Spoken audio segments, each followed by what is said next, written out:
শিলিগুড়ি পৌর নিগমের বিরুদ্ধে দুর্নীতির অভিযোগ তুলে আগামী 29 নভেম্বর অবস্থান বিক্ষোভের ডাক দিল দার্জিলিং জেলা CPIM.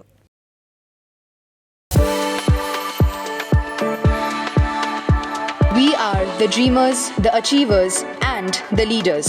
Come, join us today.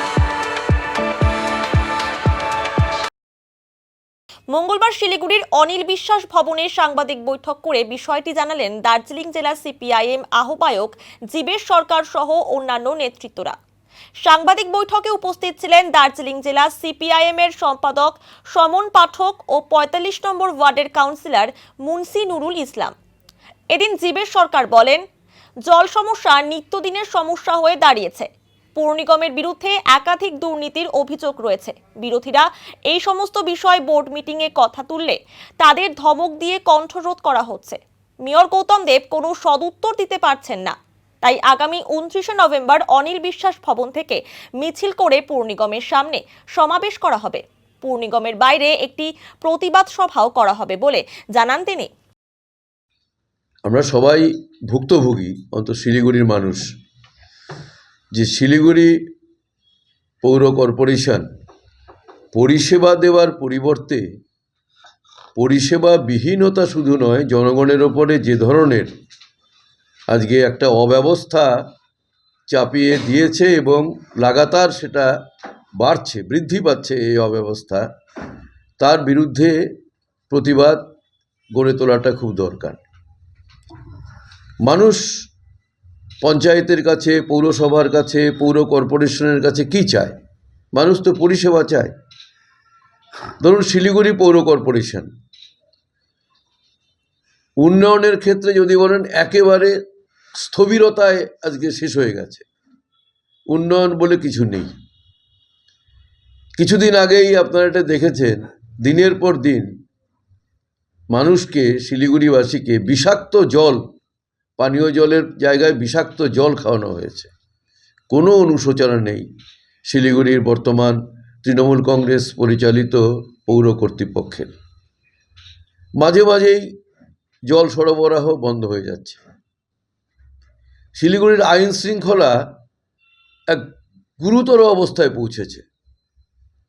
এমনকি যদি বলেন এখানে চুরি, ছিনতাই, মেয়েদের ওপরে বিভিন্ন ধরনের জুলুম, ইফটিজিং, এ তো আছেই। দিনে দুপুরে ডাকাতি পর্যন্ত হয়ে যাচ্ছে। এ হচ্ছে আমাদের শিলিগুড়িতে। পৌর কর্পোরেশনের কর্তাদের বা শিলিগুড়ির পুলিশ প্রশাসন, তার কোনো হেলদোল নেই।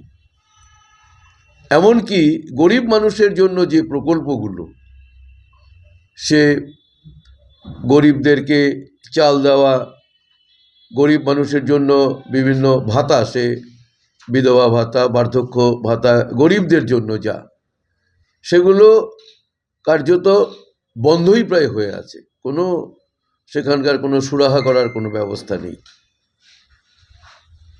রাজ্য সরকার যে শিলিগুড়ি পৌর কর্পোরেশনের এই কাজকর্ম সম্পর্কে তদারকি করবে, রাজ্য সরকার তো আমরা জানি যে কি অবস্থার মধ্যে আছে।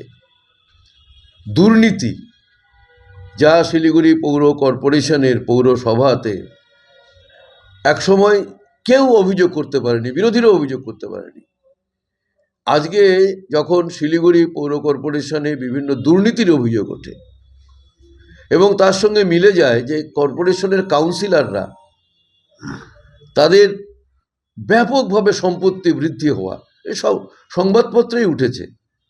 বিভিন্ন জায়গায় কয়েক কোটি টাকার জমি, রিসর্ট, দামি দামি গাড়ি, এসব মিলিয়ে শিলিগুড়ির মানুষ কার্যত একটা উপেক্ষা, অবহেলা শুধু নয়, উন্নয়নের প্রশ্নে রাজ্য সরকার এবং শিলিগুড়ি কর্পোরেশনের দ্বারা তারা প্রতারিত হচ্ছে। এর বিরুদ্ধে আমরা আগামী 29 তারিখে শিলিগুড়ির সর্বস্তরের মানুষকে সাথে নিয়ে, তারা কেউ রাজনীতি করুক না করুক, বামপন্থী হোক বা বামপন্থী না হোক, যারা শিলিগুড়ির নাগরিক, যারা এই পরিষেবার ক্ষেত্রে এই প্রতারণার শিকার হচ্ছে, তাদেরকে নিয়ে আমাদের যারা কাউন্সিলররা আছেন তারা বোর্ড মিটিংয়ে প্রশ্ন তুলছেন বারবার, কিন্তু এটা কিছুতেই এদের এই মানে অব্যবস্থা বা এদের এই যে অনাচার, এর থেকে সরিয়ে আনা সম্ভব হচ্ছে না। হবে না এই কারণেই যে মানে আম গাছে তো আমই হয়, আম গাছে তো আর অন্য ফল হয় না। তৃণমূল কংগ্রেস সে সরকারে থাকুক, পৌরসভায় থাকুক, এটা জনবিরোধিতা এবং দুর্নীতিরই একটি গাছ। এখানে এই ফলই হচ্ছে। কিন্তু মানুষের জন্য তো আন্দোলন করতে হবে, মানুষই আন্দোলন করবে। আমাদের পার্টির পক্ষ থেকে আমরা আগামী 29 তারিখে দুপুরবেলাতে আমাদের এই অনিল বিশ্বাস ভবনের সামনে সমবেত হয়ে আমরা ব্যাপক সংখ্যায় মানুষ শিলিগুড়ি পৌর কর্পোরেশনের সামনে যাব। শান্তিপূর্ণভাবেই যাব, আমরা শান্তিপূর্ণভাবেই সেখানে আমাদের বিক্ষোভ হবে, অবস্থান হবে, আমাদের বক্তব্য হবে। আমরা সেখানে সেই অর্থে কোনো অবরোধ করতে চাই না, কিন্তু মানুষের জমায়েত যদি অবরোধে পরিণত হয় আমাদের তো কিছু করার নেই। কেননা মানুষ আজকে শিলিগুড়ি কর্পোরেশনের দুর্ভোগের শিকার। এই আন্দোলনে আমরা মানুষের সাহায্য চাই, সহযোগিতা চাই, অংশগ্রহণ চাই, এবং এর মাধ্যমে আগামী দিনের আমাদের যদি আরও বড় আন্দোলনে যেতে হয় সেখান থেকে আমরা ঘোষণা করব।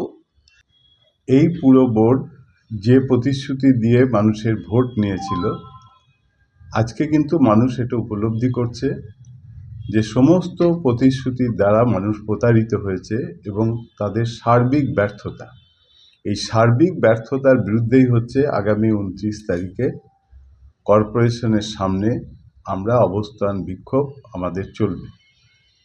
এটা করতে হচ্ছে এই কারণেই, আপনারা নিশ্চয়ই সাংবাদিকরা লক্ষ্য করেছেন, পুরো বোর্ডে যে আলোচনাগুলো আমরা করি সেগুলো নিয়ে পুরো কর্তৃপক্ষ কোনো নজর দেন না।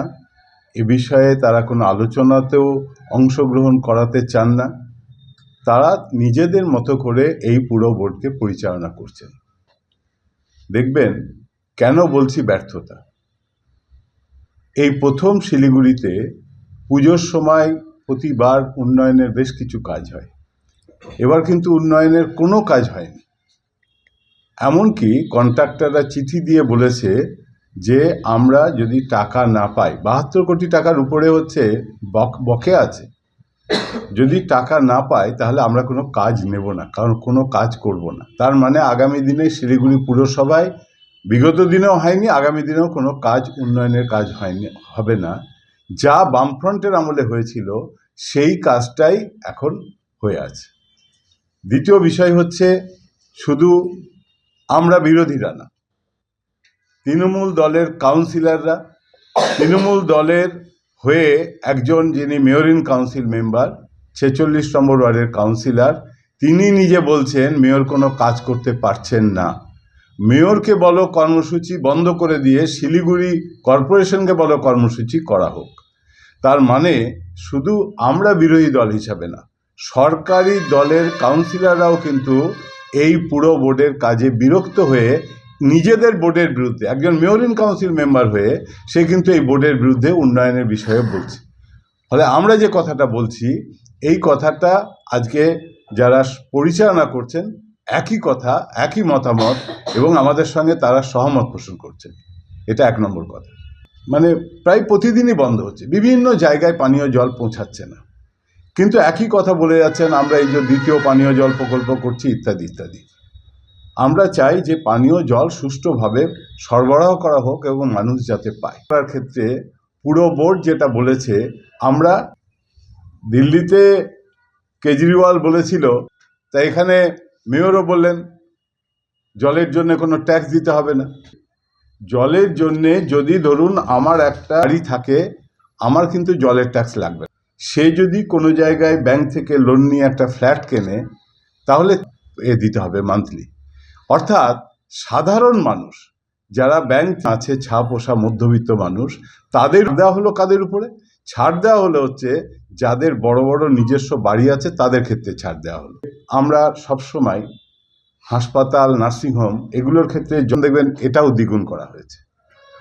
আমাদের দাবির মধ্যে আছে 2011 সালে শিলিগুড়ির এমএলএ রুদ্রনাথ ভট্টাচার্যকে এসজেডিএর উন্নয়নের টাকা লুট হয়ে গেল। কেন এই দাবিটা আমরা কর্পোরেশনের সঙ্গে রাখছি? এখন আরবান ডেভেলপমেন্ট এবং আজ পর্যন্ত একজন অফিসারকে গ্রেপ্তার করা ছাড়া যিনি মূল ছিলেন চেয়ারম্যান, শিলিগুড়ির পুরো কমিশনার জয়রমন সাহেব যখন তাকে গ্রেপ্তার করার জন্য কিন্তু মমতা ব্যানার্জি তাকে কিন্তু ছুটিতে পাঠিয়ে দিলেন এবং চেয়ারম্যানকে গ্রেপ্তার করা হয়নি। আর এই টাকাটা যে তছরূপ হয়েছে সেই বর্তমান মেয়র গৌতম দেব, উনি যখন এসজেডিএর চেয়ারম্যান ছিলেন, এবং দুর্নীতিটা এমন জায়গায় পৌঁছেছে কাউন্সিলরদের নামে, এমআইসিদের নামে, এমনকি বিরোধী দলও নিয়োগ করেছেন কোটি কোটি টাকার দুর্নীতির বিষয় নিয়ে। আমরা বোর্ড সবাই চেয়েছিলাম, আপনারা জানেন যে বোর্ড সবাই আমি নিজে, কিন্তু আমাকে আলোচনা করতে দেওয়া হলো না। চেয়ারম্যান বললেন না, এই বিষয়টা কাগজে বেরিয়েছে, আলোচনা হবে। সত্যি সত্যি আমরা বলেছিলাম যে কাউন্সিলররা যদি দায়ী না হন তাহলে সেটা প্রকাশ্যে বলা হতো হয়, তাহলে এ ব্যাপারে ব্যবস্থা গ্রহণ করা হোক।